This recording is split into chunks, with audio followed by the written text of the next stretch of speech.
আমাদেরকে এখানে যোগ এবং সরল করতে বলা হয়েছে এবং আমাদের কাছে আছে 2x এর বর্গের বর্গমূল যোগ 4 গুণ 8 এর বর্গমূল যোগ 3 গুণ 2x এর বর্গের বর্গমূল যোগ 8 এর বর্গমূল।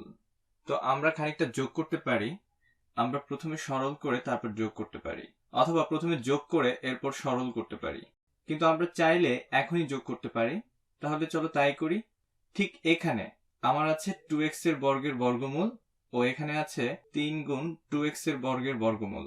আচ্ছা, আমার যদি একটি কিছু আছে এবং এর সাথে তিনটি কিছু থাকে এবং আমার তাদেরকে যোগ করতে হয়, আমি এখানে সহগ হিসেবে 1 দিতে পারি যাতে এটি একটি জিনিস বোঝা যায়।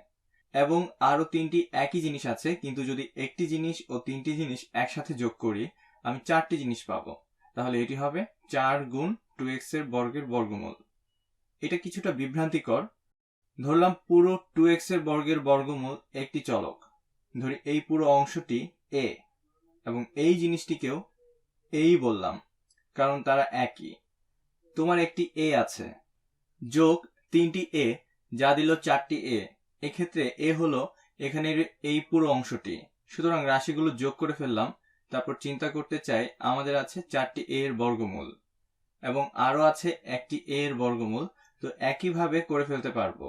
আমি এই 4টিকে ম্যাজেন্টা রং দিয়ে গোল করে দিচ্ছি এবং আরো একটি যেটি থাকে তাকেও ম্যাজেন্টা রং দিয়ে গোল করে দিলাম। তো আমার 4টি কিছু যোগ একটি কিছু হলে তা যোগ হয়ে হয় 5টি কিছু। তাহলে যোগ 5 গুণ 8 এর বর্গমূল। এখন দেখব এটাকে আরো সরল করা যায় কিনা।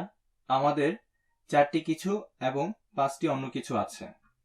তাহলে তুমি চাইলেই এদের যোগ করে ফেলতে পারবে না, কিন্তু এদের আরেকটু সরল করা যায়। আমরা জানি 2x এর বর্গের বর্গমূল হবে, আগে আমি 4কে সামনে লিখে নেই। তো আমাদের আছে 4 এবং 2x এর বর্গের বর্গমূল যা হলো 2 এর বর্গমূল গুণ x এর বর্গের বর্গমূল। এই জন্য আমি এই অংশটি এখানে লিখেছিলাম। তারপর আমাদের আছে 5 গুণ, এখানে 8কে একটি পূর্ণবর্গ ও একটি সংখ্যার গুণফল আকারে লিখতে পারি। 8কে 4 গুণ 2 আকারে লেখা যায়, তো এভাবে লিখি। আমরা যদি পুরোটাকে দেখি, এটি বর্গমূল 4 গুণ 2 এর বর্গমূল। আমরা একে আবার লিখতে পারি 5 গুণ 4 এর বর্গমূল বা 4 এর বর্গমূল গুণ 2 এর বর্গমূল।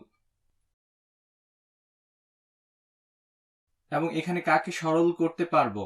আসলে আমরা জানি x এর বর্গের বর্গমূল কত, তা x এর বর্গের ধনাত্মক বর্গমূল।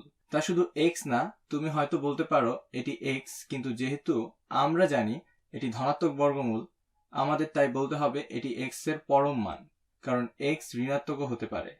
যদি x ঋণাত্মক হতো, তোমার বলতে হতো, ধরা যাক এটা ঋণাত্মক 3 হলে তোমার আছে ঋণাত্মক 3 এর বর্গ। তোমার ধনাত্মক 9 থাকতো এবং ধনাত্মক 9 এর বর্গমূল হবে ধনাত্মক 3। তাহলে তোমার পরম মান নিতে হবে এবং এখানের এই পূর্ণবর্গ হলো 4, যার বর্গমূল 2। আমার বলা উচিত এর বর্গমূল 2।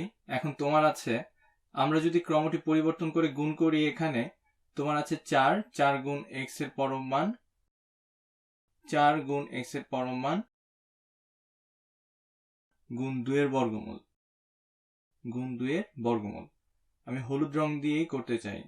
গুণ 2 এর বর্গমূল যোগ যোগ আমাদের আছে 5 গুণ 2 যা 10। ঠিক আছে, এই পুরোটা সরল হয়ে হয় 2। তো আমাদের আছে যোগ 10 গুণ 2 এর বর্গমূল। এখন আমরা বলতে পারি যে শেষ এবং যোগ আর গুণ সবকিছুই করা শেষ। অথবা তুমি কিভাবে দেখতে চাও তার উপর ভিত্তি করে আরেকটু যোগ করতে পারো, কারণ এখানে তোমার আছে 4 গুণ x এর পরম মান গুণ 2 এর বর্গমূল এবং এখানে 10 গুণ 2 এর বর্গমূল। তাহলে তোমার আছে 4 গুণ x এর পরম মানের কিছু রাশি এবং 10 এর সাথেও একই রাশি আছে। তুমি তাদের যোগ করতে পারো বা আরেকভাবে চিন্তা করতে পারো, তুমি 2 এর বর্গমূলকে উৎপাদকে নিলে উভয়ের যে কোনো একটি করলেই হবে। তুমি পেলে 4 গুণ x এর পরম মান যোগ 10 গুণ 2 এর বর্গমূল। তুমি যদি মনে করো এটি আরেকটু সরল করবে, তার উপর নির্ভর করে যে কোনো একটি তোমার কাছে সন্তোষজনক মনে হবে।